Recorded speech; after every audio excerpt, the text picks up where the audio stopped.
नमस्कार, मैं विजयलक्ष्मी गुप्ता आप सभी दर्शकों का अपने चैनल पर स्वागत करती हूँ।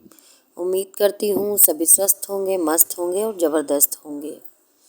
जैसा कि आप सभी जान रहे हैं कि मुख्य सेविका भर्ती में अब अंतिम चयन लिस्ट का इंतज़ार उन सभी अभ्यर्थियों को है जिन्होंने डीवी करवाई है। ऐसे में कुछ महत्वपूर्ण बातों पर चर्चा परिचर्चा की जाएगी, तो जो लोग भी इस चर्चा में शामिल होना चाहते हैं वो अंत तक बने रहें, और जो नहीं होना चाहते हैं तो वो वीडियो को यहीं से स्किप कर दें। बात करेंगे महत्वपूर्ण बिंदु पर। आईसीडीएस विभाग के अंतर्गत जो आंगनबाड़ी केंद्र चलते हैं, जैसा कि आप सभी जानते हैं कि जनसंख्या की दृष्टि से उत्तर प्रदेश एक बड़ा राज्य है और 1,80,000 प्लस आंगनबाड़ी केंद्र संचालित हो रहे हैं। और मान के चलिए एक जो सुपरवाइज़र यानी मुख्य सेविका के अंतर्गत कम से कम 20 से 25 आंगनवाड़ी केंद्रों की देखरेख सुनिश्चित की जानी चाहिए। परंतु वर्तमान समय में जो 1,80,000 प्लस आंगनवाड़ी केंद्र चल रहे हैं, उनको संभालने के लिए जो संख्या होनी चाहिए सुपरवाइज़रों की, वो 7 से 9,000 होनी चाहिए। आंगनवाड़ी केंद्रों के सही संचालन देखरेख के लिए, आंगनवाड़ियों के मार्गदर्शन के लिए मुख्य सेविका भर्ती निकाली गई, जो कि 2021 के पेट से आई। 22 में नोटिफिकेशन आया, 23 में एग्ज़ाम हुआ और 24 तक स्टे लगा रहा। 24 के लास्ट में स्टे हटा और अब 25 है। डीवी कार्यक्रम पूरा हो गया है, परंतु अंतिम चयन लिस्ट का इंतज़ार है। ऐसे में जो संबंधित अभ्यर्थी हैं वो लिस्ट को लेके परेशान हैं कि अंतिम चयन लिस्ट कब तक आएगी।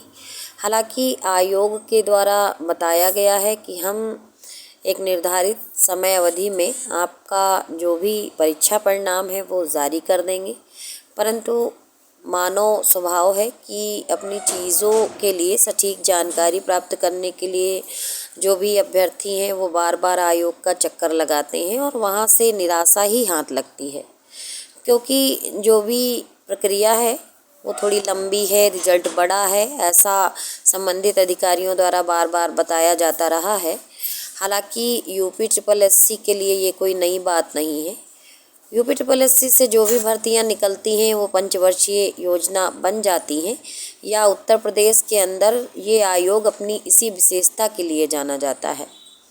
परंतु मुख्य सेविका भर्ती में पूरी उम्मीद है कि हो सकता है कि ऐसा ना हो, 5 वर्ष पूरे ना हो। हालांकि देखा जाए तो नंबरों के हिसाब से 21 के पेट से आई है और अब 25 चल रहा है, तो 5 साल लग चुके हैं। हालांकि अगर एग्ज़ाम की दृष्टि से देखा जाए तो अभी 3 ही साल हुए हैं, और नोटिफिकेशन की दृष्टि से देखा जाए तो 4 साल हुए हैं।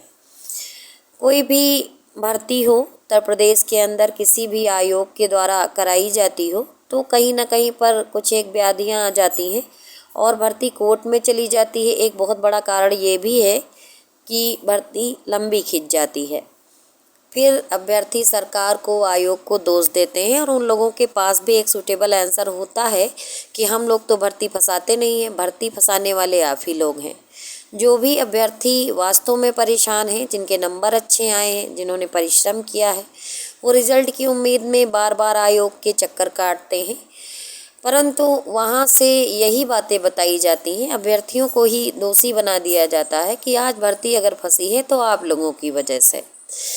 खैर, जो भी चीज़ें हैं इंतज़ार सभी को है, खासकर वो सब जिन्होंने प्रमाण पत्र सत्यापन करवाया है, और बार बार परेशान करने का कोई औचित्य बनता नहीं है। परंतु जो भी समयावधि दी गई है, अगर वो क्रॉस होती है तो हम सभी संगठित हैं, सचेत हैं, अपने हक अधिकारों के लिए हम लोग विनम्रतापूर्वक आयोग तक चलेंगे, क्योंकि 8,337 अभ्यर्थियों को अब आयोग का रास्ता पता है, उनके परिजनों को भी रास्ता ज्ञात है, तो विनम्रता से हम लोग अपनी बात कहने पहुंच जाएंगे। इस भर्ती के लिए जो भी अभ्यर्थी परीक्षा दिए हैं, परिणाम के इंतज़ार में हैं, आज 4 साल से ऊपर हो गया है और कई सारे ज़रूरी कार्य इस भर्ती की वजह से उन्होंने रोक रखे हैं। चूँकि इस भर्ती में ज़्यादातर महिलाएं हैं जो शादीशुदा हैं।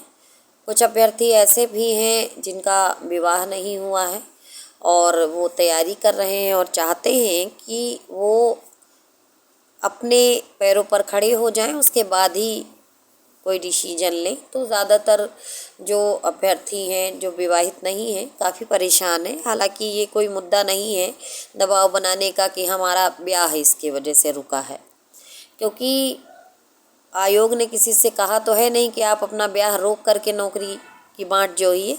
फिर भी सोचने वाली बात है कि उत्तर प्रदेश सरकार एक तरफ बेटियों के भविष्य के लिए गंभीर है, दूसरी तरफ भर्तियां जब इतने लंबे समय तक आयोग में लटकी रहती हैं या कोर्ट में फंसी रहती हैं या अन्य कारणों से परीक्षा परिणाम जारी नहीं होता है, तो मानसिक और शारीरिक रूप से, आर्थिक रूप से, हर तरीके से जो अभ्यर्थी हैं वो पीड़ित होते हैं, परेशान होते हैं। इस ओर सरकार को भी ध्यान देना चाहिए।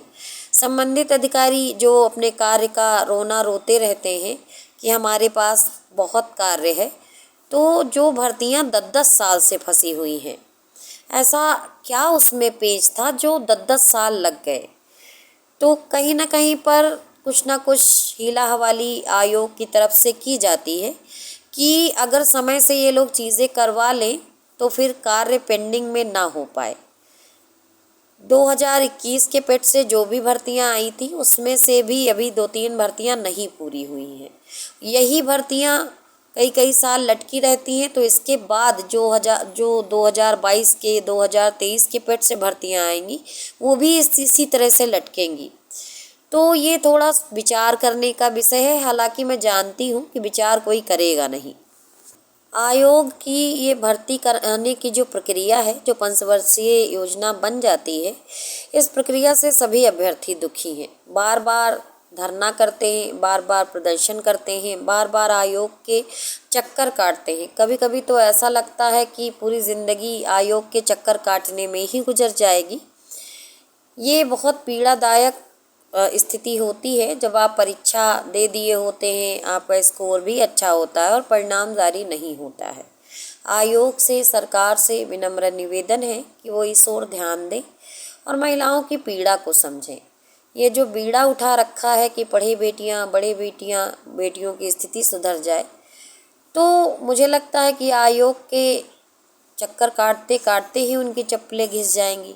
परीक्षा परिणाम का इंतजार करने वाले अभ्यर्थियों से विनम्र निवेदन है कि थोड़ा सा धैर्य और साहस बनाए रखें। निश्चित अवधि में चीज़ें नहीं होंगी तो हम सब चलेंगे। धन्यवाद।